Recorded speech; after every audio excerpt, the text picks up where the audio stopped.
നമുക്കിന്ന് creamy coconut chicken pulao റെഡിയാക്കിയാലോ?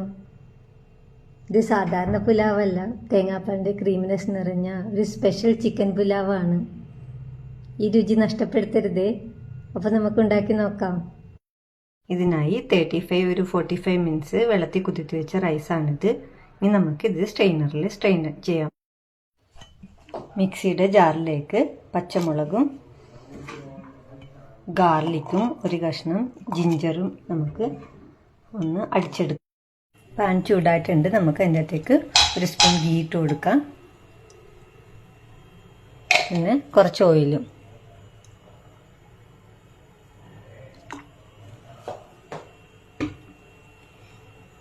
ഇതിലേക്ക് നമുക്ക് ഫുൾ ഗരം മസാല, അതിനകത്ത് പെരിഞ്ജീരകവും ഇട്ടിട്ടുണ്ട്. ഇതൊന്ന് വഴറ്റിയെടുക്കാം. നമുക്ക് ഇതൊന്ന് നന്നായി വഴറ്റിയിട്ട് ഇതിൻ്റെ അകത്തേക്ക് ഇഞ്ചി, വെളുത്തുള്ളി, പച്ചമുളക് നമ്മൾ ചതച്ചെടുത്തത് നമുക്ക് ഇതിൻ്റെ അകത്തേക്ക് ചേർത്ത് കൊടുക്കാം. അത് സോട്ടായി കഴിഞ്ഞ് നമുക്ക് അതിനകത്തേക്ക് ഒരു സവാള അരിഞ്ഞത് അത് ഇതിൻ്റെ അകത്തേക്ക് ചേർത്ത് കൊടുക്കാം. സവാള ഒത്തിരി വഴങ്ങണ്ട, ജസ്റ്റ് ഒന്ന് വാടിയാൽ മതി. പക്ഷെ നമുക്ക് ക്രീമി ആയിട്ടുള്ള ടെക്സ്ചറാണ് വേണ്ടത്.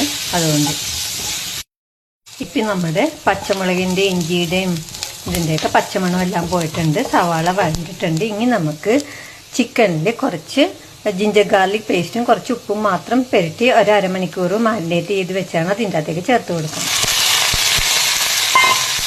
ഞാൻ ചിക്കൻ ബ്രസ്റ്റ് പീസാണ് എടുത്തത്, അത് വലുതാക്കി കട്ട് ചെയ്തതാണ്. ഇനി നമുക്ക് ഒരു കപ്പ് വെള്ളം ഒഴിച്ച് ഇതൊന്ന് വേവിക്കാൻ വെക്കാം.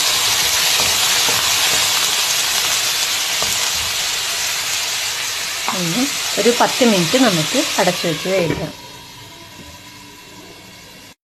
നമുക്ക് നമ്മുടെ ചിക്കൻ വെന്തോന്ന് നോക്കാം.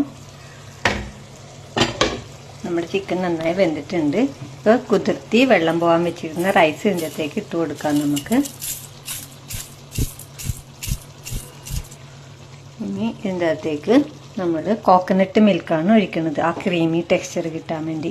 ഞാൻ 1.5 കപ്പ് കോക്കനട്ട്, 2 കപ്പ് റൈസിന് 4 കപ്പ് വെള്ളമാണ്, 2 ഗ്ലാസ് വെള്ളവും 1.5 കപ്പ് വെള്ളവും 1.5 കപ്പ് കോക്കനട്ട് മിൽക്കുമാണ് ഒഴിക്കുന്നത്. ഇതിൻ്റെ അകത്തേക്ക് ഒഴിച്ചു കൊടുക്കാം.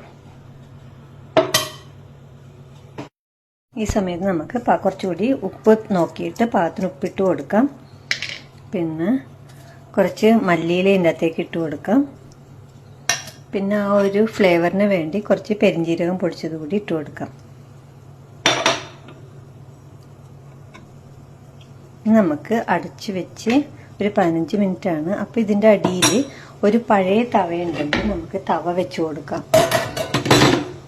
ഇതേപോലെ ഒരു പഴയ തവയുണ്ടെങ്കിൽ അതിൻ്റെ കണ്ടോ, ഞാൻ താഴെ ഒരു പഴയ തവ എടുത്ത് വെച്ചിട്ടുണ്ട്. ഇനി നമുക്ക് അടച്ചു വെച്ച് ഒരു 15 മിനിറ്റ് അടച്ചു വെച്ച് വേവിക്കാം. നമ്മുടെ ക്രീമി ചിക്കൻ പുലാവ് റെഡി ആയിട്ടുണ്ട്.